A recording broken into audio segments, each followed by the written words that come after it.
అందరికీ నమస్కారం. వాట్సాప్లో వచ్చిన మరొక స్టోరీని పాడ్కాస్ట్గా మేము ముందుంచుతున్నాను. ఒక శీతల గిడ్డంగి అంటే కోల్డ్ స్టోరేజ్లో పనిచేస్తున్న ఒక వ్యక్తి కథ ఇది. ఆ రోజు చాలా చీకట్లు ముసురుకున్నాయి, పొద్దుపోయింది చాలా. ఎవరికి వాళ్ళు పని ముగించుకొని ఇళ్లకు వెళ్ళే హడావుడిలో ఉన్నారు. అతను మాత్రం సమయం చూసుకోకుండా ఆ కోల్డ్ స్టోరేజ్లో వచ్చిన చిన్న టెక్నికల్ ఇష్యూని, సాంకేతిక సమస్యను సరిచేస్తూ లోపలే ఉండిపోయాడు. దినచర్యలో భాగంగా మిగతా సిబ్బంది డోర్ లాక్ చేసి లైట్స్ ఆఫ్ చేసేసి వెళ్ళిపోయారు. గాలి చొరబడిని ఆ కోల్డ్ స్టోరేజ్లో తాను అనుకోకుండా బందీనైపోయానని గ్రహించాడు అందులో పనిచేస్తున్న వ్యక్తి. గంటలు గడుస్తున్నాయి, బయటపడే మార్గం లేదు. తన దగ్గర మొబైల్ ఫోన్లు అలాగే ఫోన్ వంటివి కూడా లేవు. ఎందుకంటే ఆయన ఒక కోల్డ్ స్టోరేజ్ యూనిట్లో చిక్కుకొని ఉన్నాడు. తానిక ఐస్ గడ్డలోనే సజీవ సమాధి కాబోతున్నాను అని అనుకుంటూ మదనపడుతూ ఉన్నాడు. ఇంతలో ఎవరో డోర్ ఓపెన్ చేసిన అలికిడి, ఆశ్చర్యం.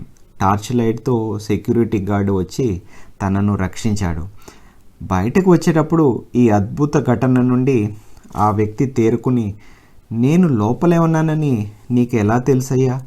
నీకెవరు సమాచారం ఇచ్చారు అని అడిగాడు గార్డుని ఆర్తిగా ఆ వ్యక్తి. దానికి ఆ గార్డు, ఎవరూ చెప్పలేదు సార్. ఈ సంస్థలో దాదాపు 50 మంది పైగానే పనిచేస్తున్నారు. కానీ ప్రతిరోజు విధి నిర్వహణకు వస్తూ ఉదయం హలో అని, సాయంత్రం ఇంటికి వెళ్తూ బాయ్ అని పలకరించి వెళ్ళేది మీరు ఒక్కళ్ళే సార్. ఈరోజు ఉదయం హలో అని పలకరించిన మీరు సాయంత్రం మాత్రం బాయ్ అని చెప్పలేదు నాకు. దాంతో నాకేదో అనుమానం వచ్చి తనిఖీకి వచ్చాను, అంతే సార్ అని అన్నాడు. ఈ సమాధానాన్ని అసలు ఊహించలేదు ఆ వ్యక్తి. అతనికి ముందుగా తెలియదు.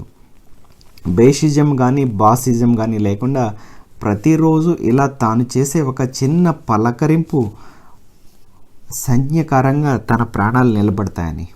అలాగే మనందరికీ తెలియకపోవచ్చు ఎటువంటి అద్భుతాలు మన జీవితంలో తెరపడతాయి.